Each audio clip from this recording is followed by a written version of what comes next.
우리 오늘은 야고보서 8번째 행동으로 증명해야 믿음이다는 제목으로 여러분들하고 말씀을 나누겠습니다. 야고보서에서 시종일관 강조하는 것은 무엇입니까? 야고보서가 강조하는 것은 믿음도 아니고 행함도 아닙니다. 정확히 말하면 행함이 있는 믿음을 강조하고 있습니다.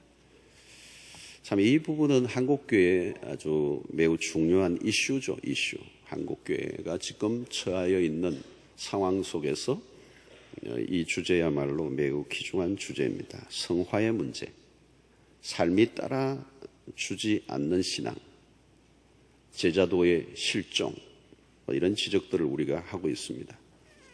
많은 사람들이 청종 속에 묻혀서 편안하게 신앙생활을 하는 불특정 대중들이 늘어나고 있는 게 사실입니다.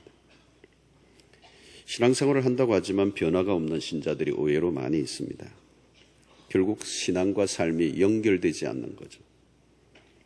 그러면 결국 건조한 드라이한 신앙생활, 아주 뻔한 지루한 답습을 하게 됩니다. 신자라면 누구나 믿음과 행위를 연결시키는 이 과정을 고민하고 또 몸부림을 치고 해결해 가야 합니다. 믿음과 행위가 어떻게 이렇게 결합이 될 것인가 라고 하는 문제입니다. 한국교회 신자들에게는 믿음으로 구원을 얻는다라고 하는 이 교리에 매우 익숙해져 있습니다. 그러다 보니까 믿음이라고 하는 것에 너무 강조하다 보니까 행위를 상대적으로 약하게 강조된 것이죠. 그래서 우리는 믿음과 행함은 이원론적으로 분리되어 있다라고 하는 느낌을 성도들이 많이 갖습니다. 믿음으로 구원 얻는다. 믿음으로 구원 얻는다. 믿음으로 하다 보니 행함 쪽을 강조하지 하는데 약했던 것 같아요. 그래서 우리는 믿음과 행함이 떨어져 있는, 분리되어 있는 것으로 이해하는 분들이 많이 있습니다. 믿음이 있고 행함이 따로 있는 것처럼 분리해서 생각하는 것이 어쩌면 오늘 한국교회의 신앙의 위기를 갖고 오게 했는지도 모르겠습니다. 믿음으로 구원을 받고 나니 사실상 구원 얻는 것에 대한 부담은 사라져버렸습니다. 그리고 믿고 천국 갈 수 있으니 얼마나 좋습니까? 이제 어떻게 해서라도 믿으니 천국은 따놓은 당상입니다. 다시 말하면 믿음으로 이미 종착지에 도달해버린 신자의 행위는 미진할 수밖에 없는 것입니다. 그래서 우리는 그동안 한국교회는 구원, 그리고 그 구원의 확신을 갖는 일에 대해서 너무 많은 시간을 보내었습니다.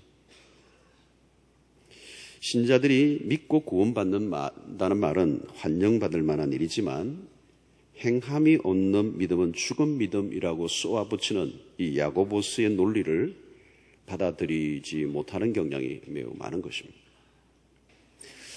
로마서를 강조하는 만큼 야고보서도 강조되어야 마땅합니다. 이 신앙은 균형입니다. 균형이 잡히지 않은 신앙은 왜곡적인 신앙생활을 하게 되고 신앙에 큰 허점을 가질 수밖에 없습니다. 결국은 이 행함에 대한 무게를 좀 더 들려고 하면 사실 우리가 부담스러워져요. 당장 설교자도 이런 행위에 대해서, 순종에 대해서, 실천에 대한 얘기를 계속 강조하면 사실 청중들이 부담을 느끼면서 쉽지 않은 분위기가 연출되는 게 사실이에요. 가슴이 뜨거워지고 은혜가 되는, 위로가 되는, 소망이 되는 얘기를 막 하면 아멘 아멘 하지만 이렇게 살아야 합니다 그러면 반응이 없습니다. 자, 여러분 과연 믿음이 좋다라고 할 때 믿음이 좋다는 게 뭐냐 하는 거죠. 그것을 우리는 오늘 이 말씀을 통하여 재조명해야 된다. 오늘 본문에서 본격적으로 야고보서의 핵심적인 주제가 사실 오늘 본문에 다 다루어지고 있습니다. 믿음은 보여줄 수 있는 것이어야 된다. 믿음은 보여지는 거야 된다. 증명할 수 있어야 된다. 이런 면허증만 가지고 있다고 다 되는 건 아니죠. 운전을 할 줄 알아야 합니다. 운전으로 증명을 해보아야 되죠. 근데 내가 운전을 못한다면 그 면허증이 혹시 위조증이 될지도 위조한 것인지도 모른다는 의심을 받을 수 있습니다.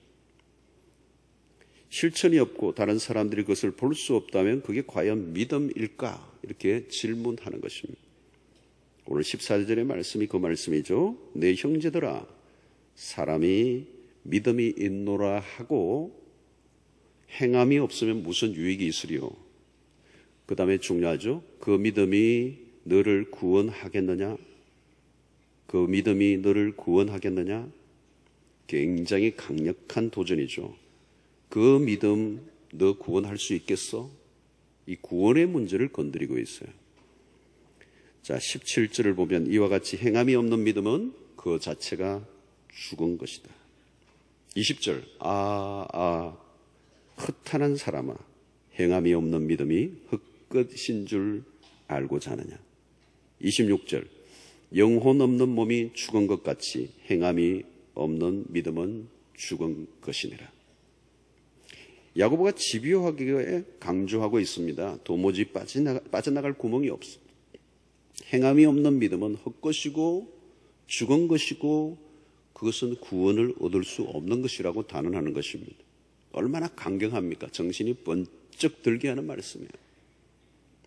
믿음이 있다고 스스로 착각하고 있는 사람들이 많은 거죠. 나는 믿음이 있어. 착각한다는 거예요. 착각. 스스로 속고 있는 거예요. 오해하고 있다는 거죠. 구원은 믿음으로 얻습니다. 그런데 여기에서는 행함이 없는 믿음은 구원을 얻을 수 없다. 그런데 여러분, 이것은 야고보의 얘기가 아니에요. 예수님께서도 비슷한 말씀을 하셨습니다.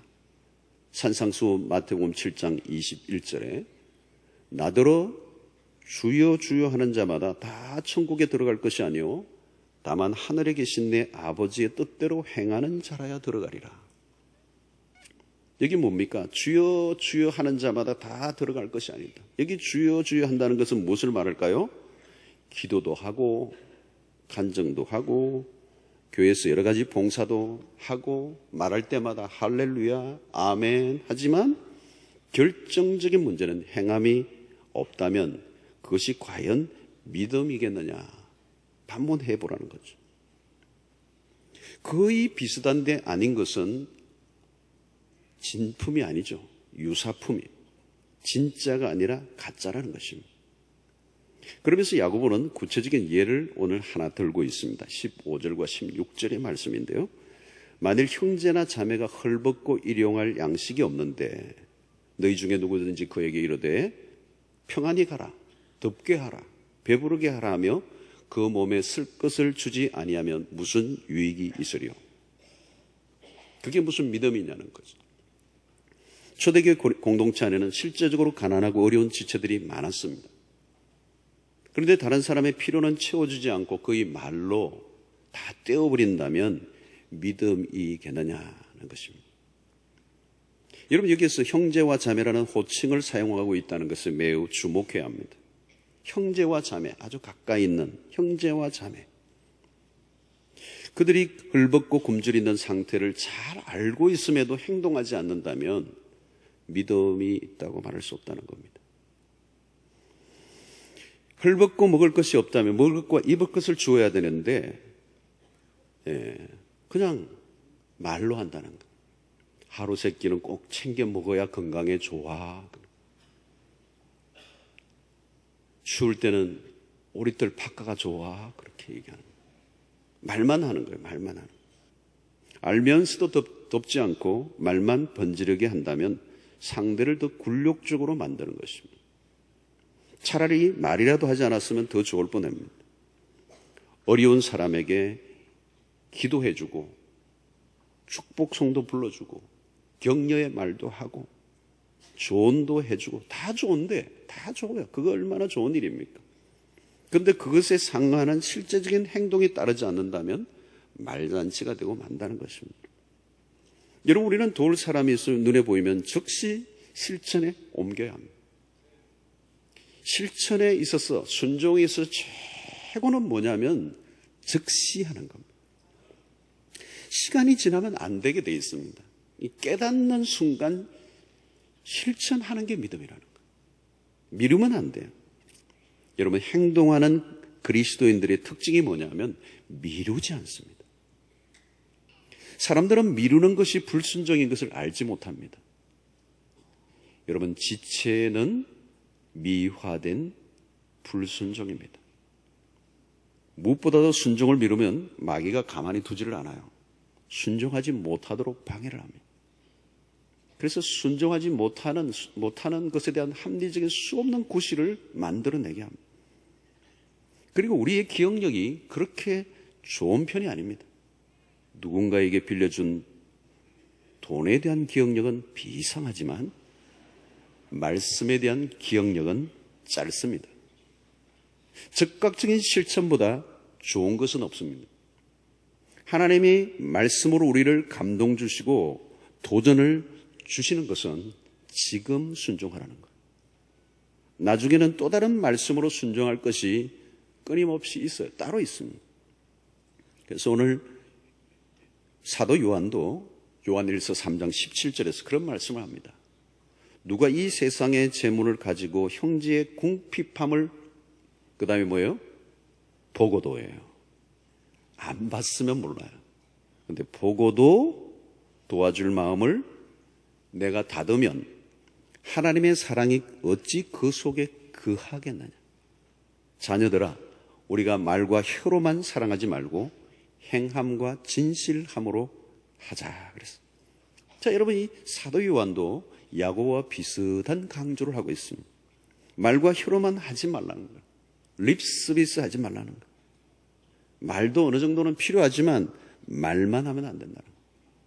그러면서 요한은 한 단계 더 나아갑니다. 3장 14절 그 다음 절에 보면 우리가 형제를 사랑함으로 사망에서 옮겨 생명으로 들어간 줄을 알거니와 사랑하지 아니하는 자는 사망에 머물러 있느니라. 이 구원과 연관이 있는 거예요. 우리가 형제를 사랑함으로 사망에서 옮겨 생명으로 들어간다. 사랑하지 아니하는 자는 사망에 머물러 있다는 거예요. 아주 굉장히 강경한 얘기죠. 요한도. 형제를 사랑함으로 사랑하지 아니하는 자는 사망에 간다. 형제를 사랑하는 것으로 인하여 믿음의 행위를 볼 수 있다는 것. 사랑이라는 행동을 통하여 믿음을 증명하라는 것입니다. 오늘날 우리는 세상이 갈수록 냉랭해지고 있습니다.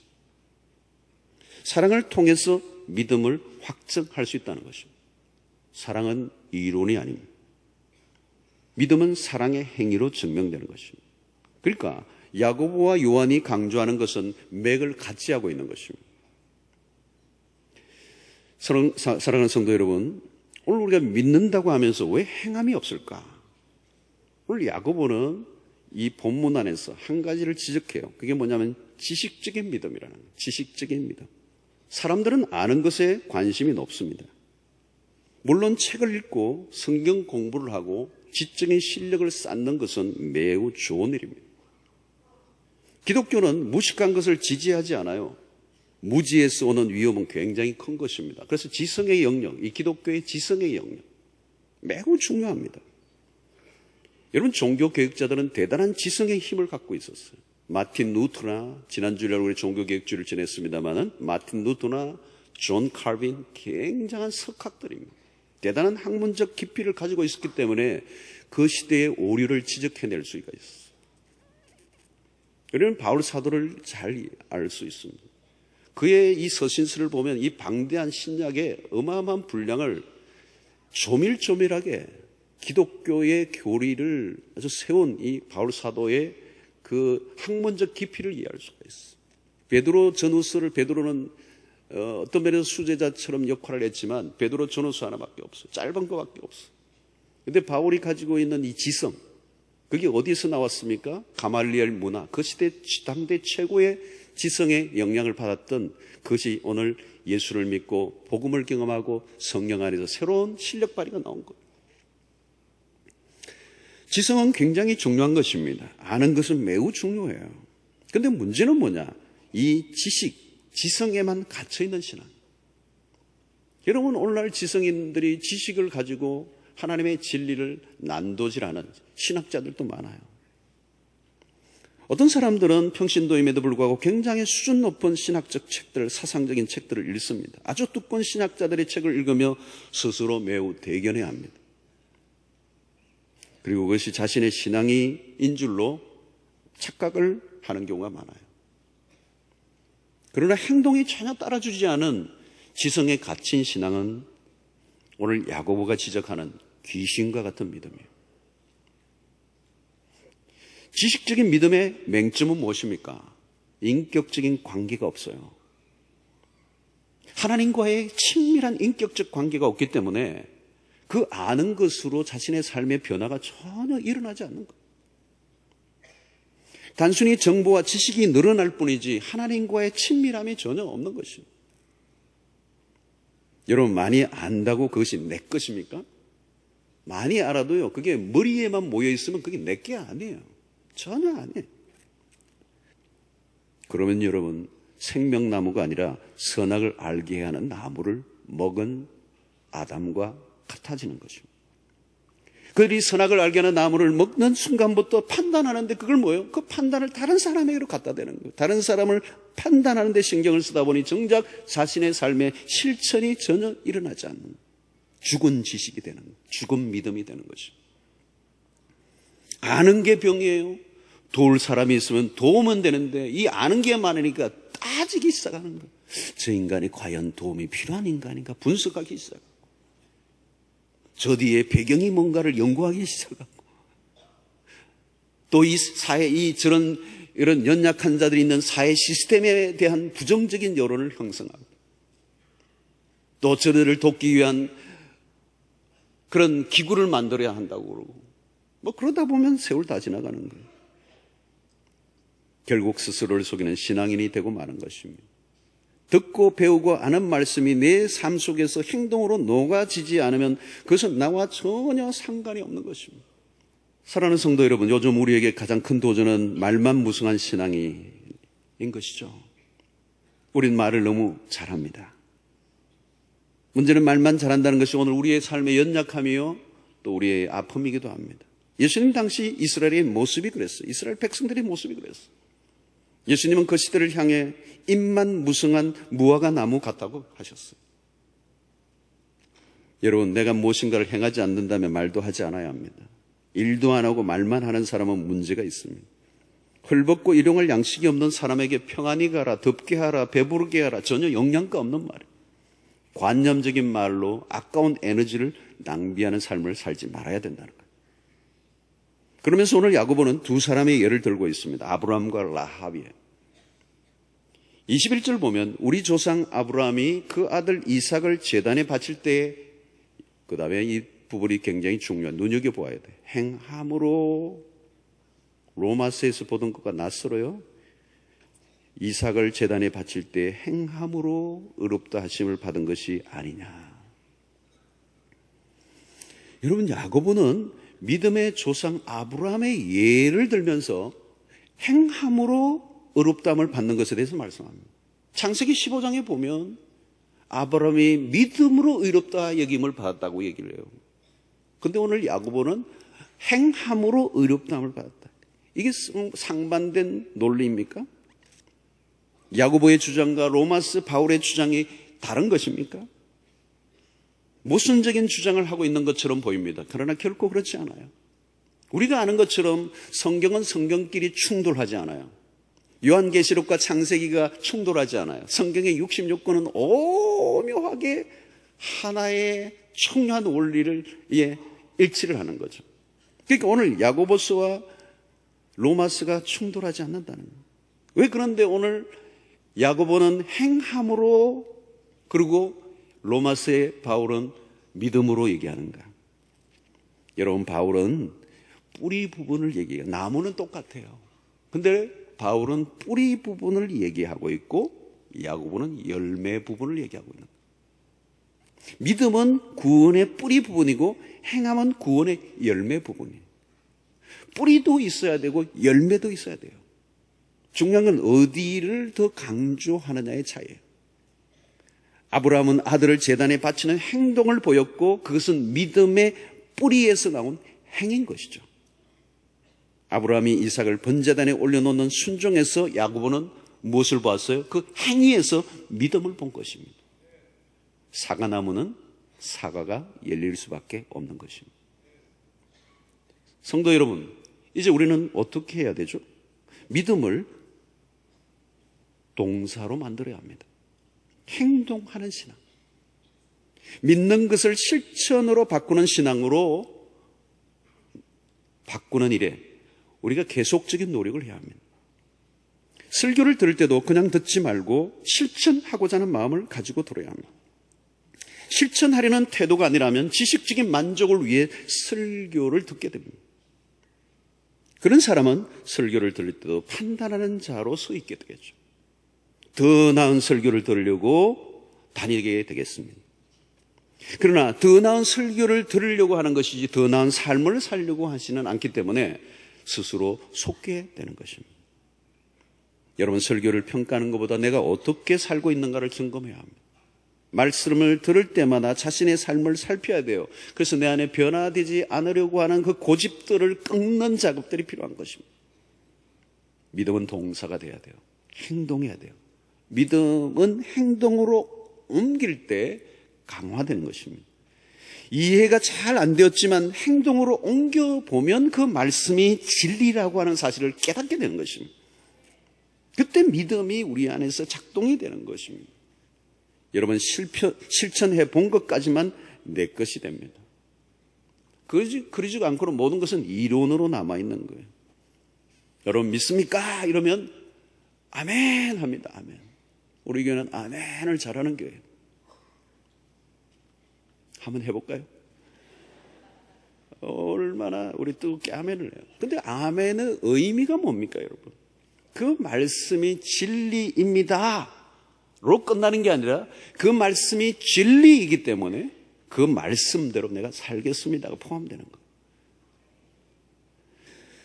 여러분, 오늘 우리의 신앙의 과제는 더 많이 아는 것이 아닙니다. 너무 많이 알아 문제입니다.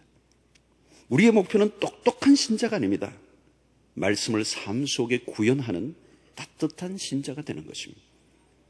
각종 규칙만 철저히 지키는 냉혹한 그리스도인이 아닌 연약한 이웃들, 지체들을 향해 사랑을 주님이 보여주시던 그 사랑을 구체적으로 실천하는 덕스러운 신자들이 많이 늘어나야 될 줄로 믿습니다. 연약하고 힘들어하는 이웃들이 참으로 많아요. 안 봐서 몰라요. 그런데 보았다면 그 배고픈 자에게 밥을 줘야 하는 거예요. 말로 때우지 않아야 된다는 거예요. 말잔치로 끝내지 말라는 거예요. 여러분, 이제는 말을 좀 적게 하는 훈련이 필요한 것 같아요. 우리 신앙에 말이 필요한 게 아니기 때문에 말은 좀 작게 하고 그 순종할 힘이 입으로 모이지 않고 순종의 근육질을 키우기 위해서 노력을 해야 될 것입니다. 믿음이 크다고 자랑할 필요가 없어요. 말없이 묵묵히 실천하는 신자로서 믿음을 증명해야 될 것입니다. 여러분, 믿음이 전시용, 디스플레이를 하는 전시용이 아닙니다. 액세서리가 되어서는 안 될 것입니다. 믿는다면 저 정도는 살아야 되는구나. 아, 저게 믿음이구나. 저게 믿음이구나. 여러분, 이제 믿음은 보여주는 것입니다. 믿음은 말하는 것이 아니고, 믿음은 우리의 똑똑함을 드러내는 것이 아니고 우리의 몸으로, 행동으로 증명하는 것.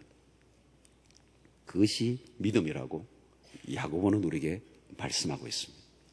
믿음을 행동으로 증명해내는 그런 삶을 살아서 오늘 이 세상의 모든 사람들이 그 믿음을 볼 수 있도록 하는 그 일에 여러분들의 삶이 쓰여질 수 있는 믿음의 실력자들 되시기를 주의 이름으로 축원합니다.